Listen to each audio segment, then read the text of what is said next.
Hello दोस्तों, स्वागत है आप सभी का हमारे यूट्यूब चैनल किशन सर में। तो आज मैं आप सभी को सामान्य विज्ञान से संबंधित महत्वपूर्ण तथ्य के बारे में चर्चा करेंगे और देखते हैं कि महत्वपूर्ण वैज्ञानिक यंत्रों की जानकारी। तो आज मैं आप सभी को विज्ञान में प्रयुक्त होने वाले और हमारे दैनिक जीवन में व्यवहार रूप में प्रयुक्त होने वाले महत्वपूर्ण वैज्ञानिक यंत्र क्या क्या हैं और उनका उपयोग क्या है, तो इन्हीं के बारे में आज हम इस वीडियो के माध्यम से आप सभी को बताएंगे। तो चलिए शुरू करते हैं वीडियो को, और वीडियो को लास्ट तक जरूर देखें, जिससे कि आप जितने भी महत्वपूर्ण वैज्ञानिक यंत्र हैं इनकी जानकारी अच्छे से हासिल कर सकें। तो आइए वीडियो को स्टार्ट करते हैं और देखते हैं कि ये वैज्ञानिक यंत्र क्या हैं। तो आइए देखते हैं पहले पॉइंट की ओर, और पहला पॉइंट दिया गया है हमारा अल्टीमीटर। तो पहला पॉइंट है अल्टीमीटर। अल्टीमीटर से क्या मापा जाता है या इसका क्या उपयोग है? तो यह ऊंचाई मापक यंत्र है जिसका उपयोग विमानों में किया जाता है। तो यह ऊंचाई मापक क्या है? यंत्र है जिसका उपयोग विमानों में किया जाता है। देखते हैं दूसरा, तो एनीमोमीटर दिया गया है। तो दूसरा दिया गया है एनीमोमीटर। तो इससे वायु के बल तथा गति को मापा जाता है और यह वायु की दिशा भी बताता है। तो एनीमोमीटर। आइए तीसरा पॉइंट देखते हैं। तो तीसरा पॉइंट दिया गया है ऑडियोमीटर। तो तीसरा पॉइंट ऑडियोमीटर, यह ध्वनि की तीव्रता को मापता है। तो ऑडियोमीटर क्या करता है? ध्वनि की तीव्रता को मापता है। इसी के क्रम में बढ़ते हैं तो एरोमीटर। तो एरोमीटर दिया गया है। तो एरोमीटर से क्या होता है? यह वायु और गैसों के घनत्व को मापने वाला यंत्र है। तो यह वायु और गैसों के घनत्व को मापने वाला क्या है? तो एक यंत्र है। इसी के क्रम में बढ़ते हैं, देखते हैं ऑडियो फोन। तो दिया गया है ऑडियो फोन। ऑडियो फोन का उपयोग क्या है? इसे लोग सुनने में सहायता के लिए कान में लगाते हैं, अर्थात जो कान से कम सुनते हैं या बिल्कुल नहीं सुनते, वो किसका प्रयोग करते हैं? तो ऑडियो फोन का प्रयोग करते हैं। तो इसे लोग सुनने में सहायता के लिए कान में लगाते हैं। इसे सुनने की मशीन भी कहते हैं।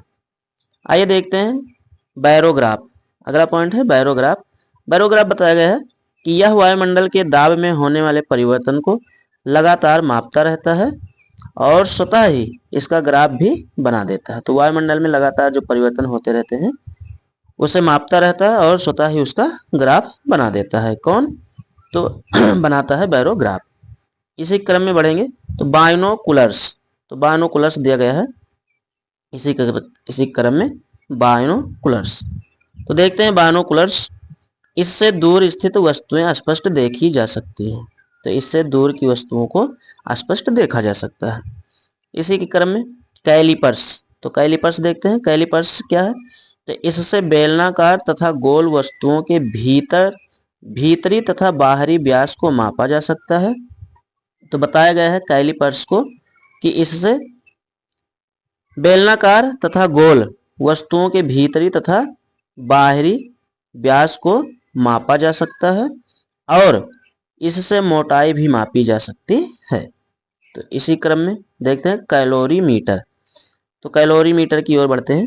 तो कैलोरीमीटर में बताया गया है कि इससे ऊष्मा की मात्रा मापी जाती है। तो कैलोरीमीटर से क्या मापी जाती है? ऊष्मा की मात्रा मापी जाती है।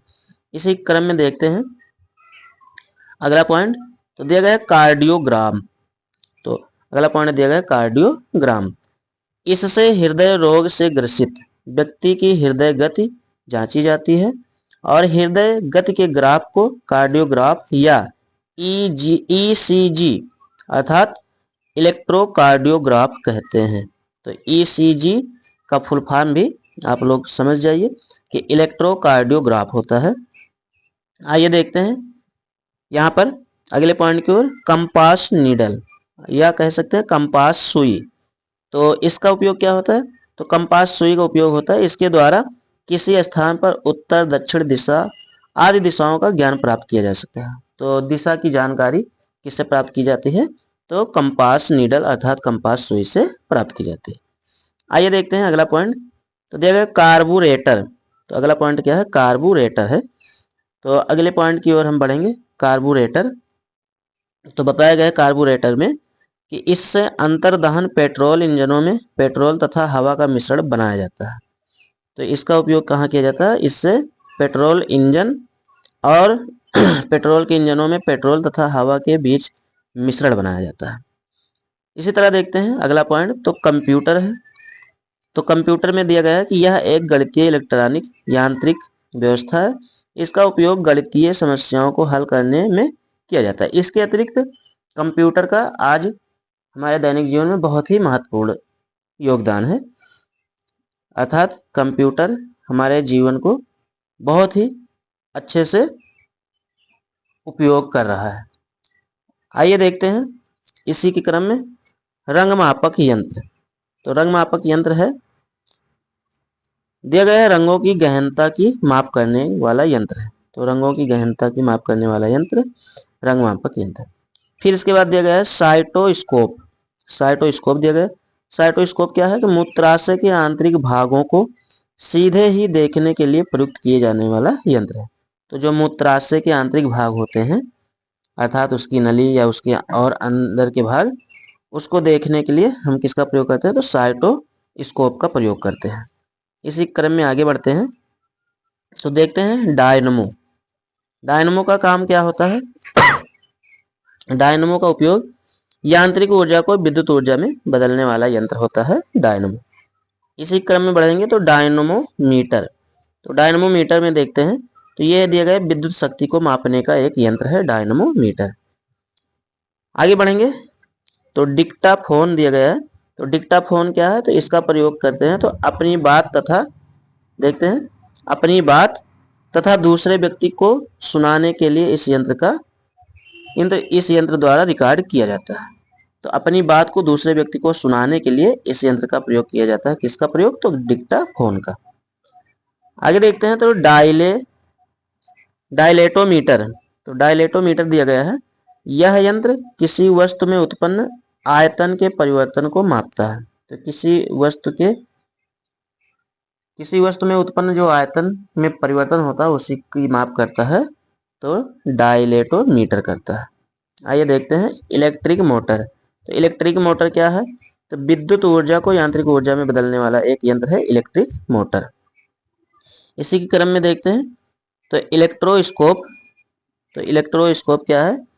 तो देखते हैं ये विद्युत आवेश की उपस्थिति तथा उसकी प्रकृति का पता लगाने वाला यंत्र है इलेक्ट्रोस्कोप। आगे बढ़ते हैं तो हाइड्रोमीटर। हाइड्रोमीटर दिया गया है द्रव का आपेक्षिक घनत्व ज्ञात करने का क्या है? एक यंत्र है। द्रव का आपेक्षिक घनत्व ज्ञात करने का एक यंत्र होता है क्या? हाइड्रोमीटर।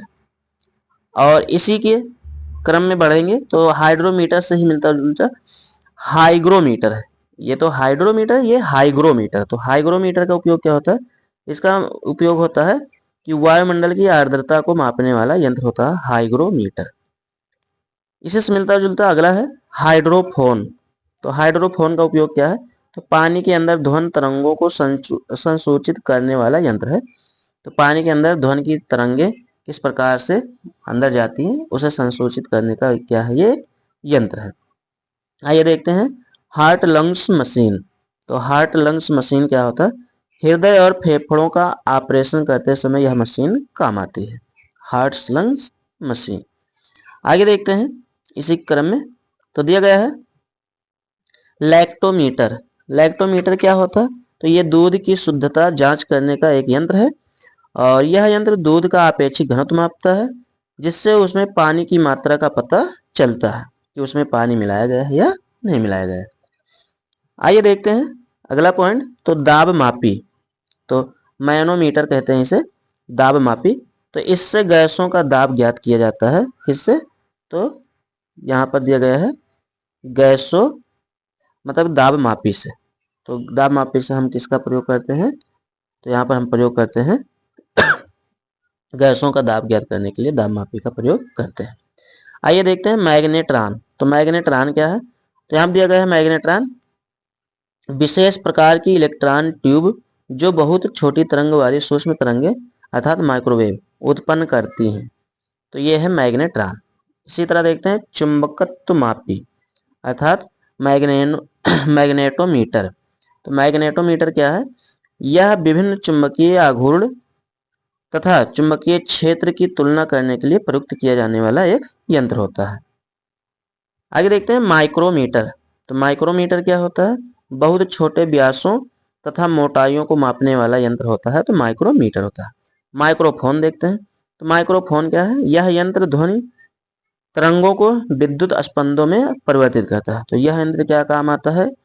तो ध्वनि तरंगों को विद्युत स्पंदों में परिवर्तित करने के काम आता है। आइए देखते हैं इसके आगे इसी क्रम में। तो देखते हैं अगला पॉइंट दिया गया है यहाँ पर नेफेटोमीटर। तो नेफेटोमीटर दिया गया है तो द्रव में लटके हुए कणों द्वारा प्रकाश के प्रकीर्णन को मापता है।